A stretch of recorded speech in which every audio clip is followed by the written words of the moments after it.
Halo semua, yuk simak video berikut. Kali ini akan membahas tentang koneksi antar materi, kesimpulan dan refleksi modul 1.1. Berikut beberapa poin penting dalam pemikiran Ki Hajar Dewantara. Yang pertama, pendidikan yang berpusat pada siswa. Murid didorong untuk aktif dan kreatif dalam proses pembelajaran.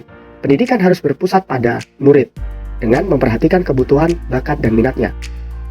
Nomor 2, menuntun anak sesuai kodrat alam dan kodrat zaman. Setiap anak memiliki kodrat alam atau potensi bawaan dan kodrat zaman atau potensi pengembangan diri yang unik. Pendidikan harus menuntun anak untuk mencapai kodratnya, bukan memaksakan kehendak pendidik. Nomor 3, pendidikan abad 21. Murid memiliki kemerdekaan belajar untuk mengembangkan diri sesuai kodratnya. Nomor 4, mendidik dan melatih kecerdasan budi pekerti. Pendidikan tidak hanya fokus pada aspek intelektual saja, tetapi juga emosional, sosial, dan spiritual. Pendidikan dapat mempengaruhi bagian biologis dan intelligible murid. Sebagai pendidik, kita tidak boleh menyerah terhadap watak-watak biologis murid, karena hal tersebut dapat tertutupi oleh bagian intelligible. Pemikiran Ki Hajar Dewantara memberikan landasan filosofis yang kuat untuk mencerdaskan kehidupan bangsa.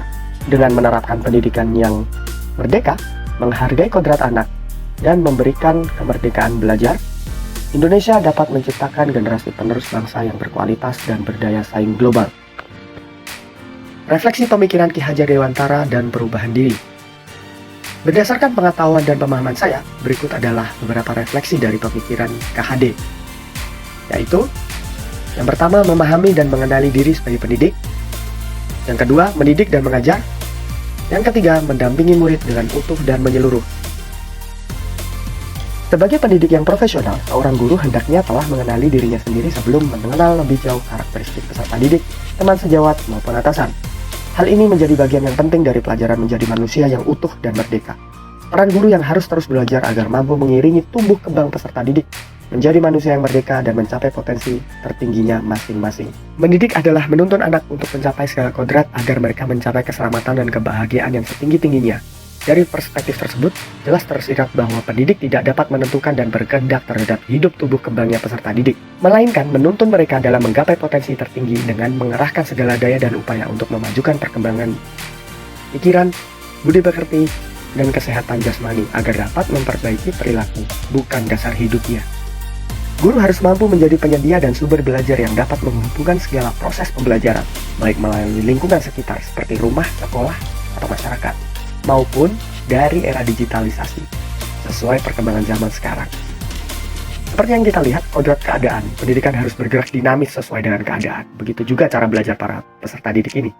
Bagian dari dasar pendidikan murid yang berhubungan langsung dengan isi dan irama perkembangan zaman. Perkembangan zaman, kita bisa ambil contoh, cara murid di tahun 2005 sangat berbeda dengan cara belajar murid pada tahun 2023. Untuk poin kodrat alam, dasar pendidikan murid yang mempunyai kaitan erat dengan kondisi alam yang meliputi sifat dan bentuk lingkungan di tempat asal mereka. Ki Hajar Dewantara membagi prinsip-prinsip dalam melakukan perubahan dasar dalam pendidikan, yaitu ada 3, continue, convergent, dan concentris. Ketiganya biasa disebut dengan asas trikon, di mana asas trikon ini menjadi cara jitu untuk merubah gaya mengajar sesuai dengan zamannya. Poin berikutnya adalah mengimplementasikan konsep belajar Ki Hajar Dewantara terhadap proses belajar mengajar sesuai kultur sosial budaya di sekolah. Pada bagian ini, saya akan mencoba merekonstruksi proses belajar mengajar. Konteksnya, sekolah menengah pertama di tengah kota dengan tingkat keragaman budaya dan latar belakang sosial ekonomi menengah. Hal yang akan saya rubah adalah, yang pertama, saya akan melakukan asesmen diagnostik non-kognitif. Yang kedua, pembelajaran berpusat pada murid. Yang ketiga, integrasi budaya global. Dan yang terakhir adalah upgrade skill di abad 21. Asesmen ini bertujuan untuk memetakan gaya belajar murid. Yang kedua, hasil dari asesmen ini dapat dijadikan bahan dasar penyusunan modul. Yang ketiga, hasil dari asesmen ini akan menyebabkan pembelajaran yang berdiferensiasi. Poin berikutnya adalah pendidikan yang berpusat pada murid. Informasi pembelajaran tidak hanya didapatkan satu arah dari guru saja, melainkan murid-murid dapat menyerap ilmu dari siapa saja. Di sini saya membagi menjadi 3 poin. Yang pertama, warga sekolah. Yang kedua, akses informasi. Dan yang ketiga adalah sarana dan prasarana sekolah. Integrasi budaya global. Hal ini mencakup dari teori konvergen. Salah satu cara pengembangan pembelajaran di dunia pendidikan adalah dengan mengkombinasikan nilai-nilai budaya dan norma dari seni mendidik dari negara lain dengan tidak menghilangkan nilai luhur bangsa sendiri. Pengembangan diri di abad 21. Hal ini sejalan dengan pemikiran Ki Hajar Dewantara terkait mendidik murid sesuai kodrat zaman. Murid-murid dapat mengembangkan keterampilannya di ekstrakurikuler, misal programmer, multimedia, data analis, keterampilan komunikasi dan presentasi, dan terakhir adalah keterampilan mengelola keuangan. Hal-hal tersebut dapat kita tuangkan ke dalam P5 atau yang biasa kita sebut proyek penguatan profil pelajar Pancasila melalui proyek kewirausahaan, simulasi persidangan, debat, dan lain-lain.